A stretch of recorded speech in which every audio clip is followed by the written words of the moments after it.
Out on the Great Plains, where the grass is short, where the streams are a hard day's ride apart, or even farther, where the strong wind blows and the heat waves dance, where the bleached bones of oxen and covered wagons told of our great western migration.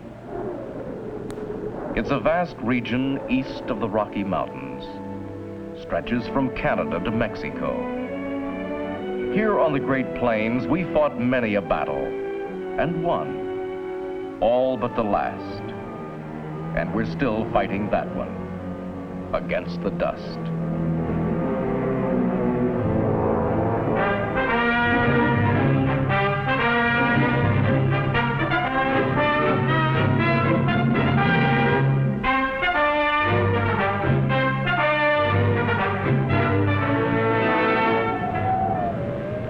During the 30s, the dark dust clouds roared over Texas, New Mexico, and Colorado, Oklahoma, Kansas, and Nebraska, the Dakotas, Wyoming, and Montana. The great battle of the Dust Bowl was on us, and much of the land was abandoned.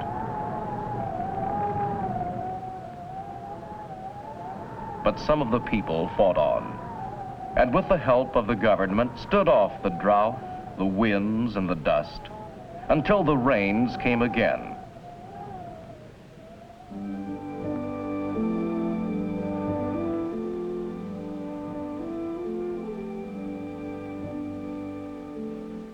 A period of peaceful farming followed, and grass grew, and children, and some people forgot the winds and the dust. With good crops, some forgot.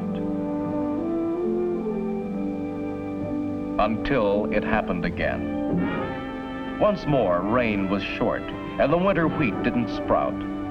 The grass dried up, and the land was bare again. In February, the wind began to blow. It snatched up the bare soil and filled the skies with dust that covered and killed. It was a national disaster.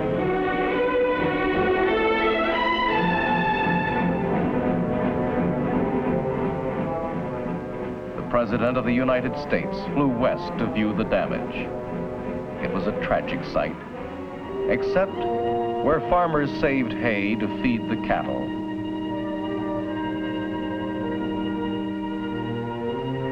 Kept the stubble to save the land. Where ranchers protected the grass from too much grazing. Here the wind did little damage. There was no dust, except the dust brought by the wind from untended fields. Congress sensed the problems of the Great Plains. It established the Great Plains Conservation Program in 1956 to help farmers and ranchers develop the kind of agriculture that could survive another drought. Here, for the first time, was a program designed for a region-wide attack on region-wide problems. In this program, farmers like Art Pember in Kansas are bracing themselves for the dry years ahead. The Pember family homesteaded in Kansas in the 90s. It's good land, but in dry years, the dust blows. The Great Plains Conservation Program could answer Art Pember's problem, the dust. He would enter into a long-time agreement with the Department of Agriculture. He would use the methods of soil and water conservation, proven to work in time of drought. He would be helped with the cost of the job.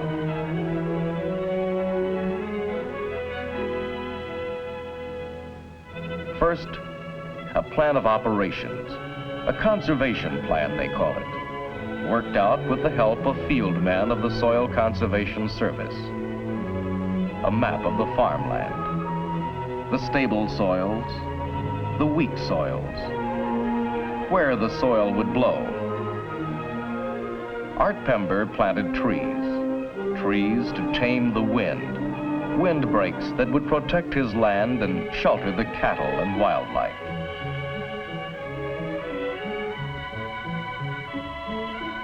Water is precious in the Great Plains. It may not rain for months, so Pember plows and farms on the contour to catch every drop where it falls. He built terraces on the sloping land, terraces that would hold the water and keep the soil moist long after the rains were gone. Grassed the gullies, Pember seeded waterways that wouldn't wash out. He uses wire grass gauges to tell him when to move his cattle to another pasture. Take half and leave half is a saying that ranchers have out west. It means that they let their cattle graze half the height of the grass, then herd them to another pasture. If grazed down to the roots, the grass may die, the land will be bare, and dust will blow.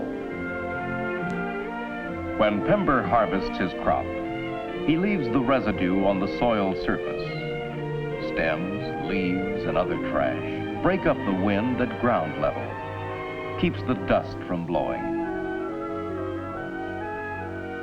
Art Pember of Kansas is doing his share to keep the dust down in the Great Plains. Darrell Hacker has a ranch in Wyoming. Part of it once grew wheat until a drought drove the previous owners out. The land shows the scars of wind erosion from too little cover during the dry years. Hacker is using his conservation plan to help make this land useful again, to cover the blowouts and abandoned fields with grass. Grass, so easily plowed up for a quick crop of grain, takes years to start again when the topsoil is gone.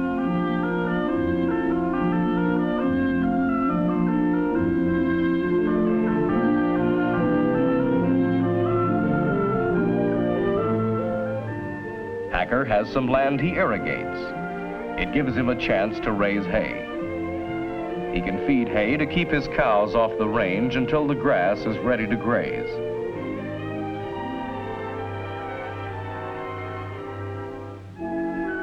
Irrigation is specialized farming. You must have level land to spread the water evenly, not drown the plants, nor let them dry out.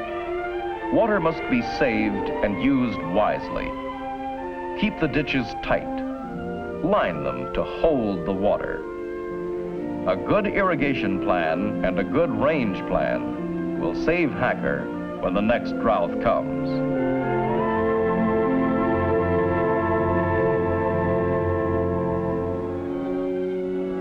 L.S. Woodbury is a livestock farmer in Oklahoma. His land suffered from both drought and torrential rains. Rains had gouged deep gullies in his fields, then left them to dry and shrivel under the heat. Woodbury's resources were not enough. He needed help, the kind of help the Great Plains Conservation Program offers. Build dams where the gullies had been, dams to catch water for cattle, dams that would bring water to the unused parts of his range where the grass was good, but where the cattle couldn't drink. Woodbury replanted his depleted ranges with good grasses.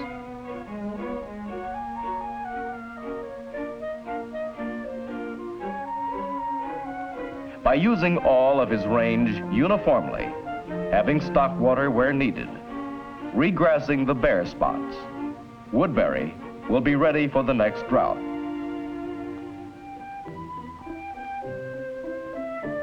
Solon Higgins has a ranch in the heart of the old Dust Bowl. This is Dallam County, Texas. Solon Higgins, Rusty, his son, and grandson Ted. Brave and happy people these, ready for the worst the Great Plains can offer. Blowouts, bare soil, dust.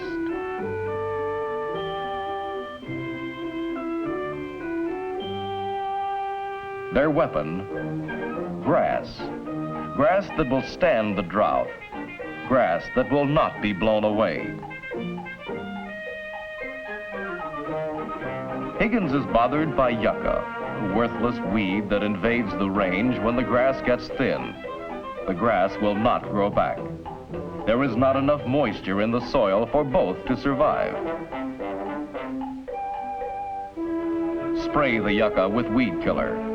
Bring back the grass.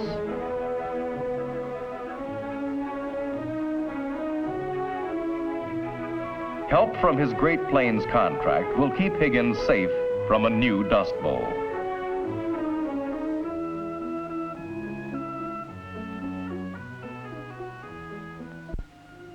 Don Hall raises cattle in North Dakota. Much of his range was overused and bare, while his best grassland was not grazed. No water. Planning and financial assistance have helped him. Hall's new program? Manage the range by building stock ponds.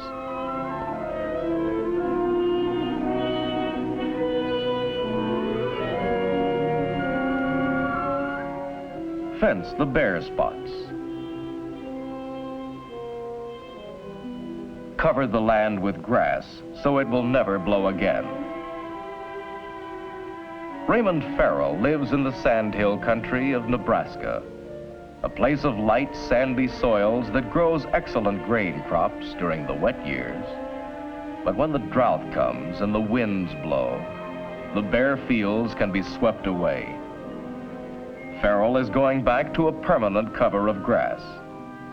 To accomplish this, Farrell first grew a conditioning crop of rye. This cover held the soil until the grass could get established. Tree windbreaks and water for cattle.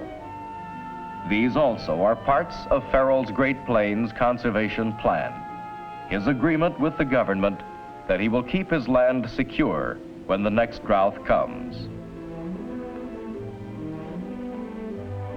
There is no magic in the Great Plains Conservation Program. It is a fitting together of farmer know-how and scientific progress of 3 generations, with the support of a government that knows another Dust Bowl can be a national disaster. Dust has blown every year, somewhere in the plains. In the dry years, it is worse. But as more and more of the land gets the treatment it needs, as we learn to understand the value of grass and ground cover, there will be less fear of the dark clouds of dust rising again to choke and destroy the good life of the Great Plains. The Pembers, Packers, Woodburys, Higgins, Halls, and Farrells are fighting a battle that is yours and mine, to ready the Great Plains as never before for the droughts that will surely come.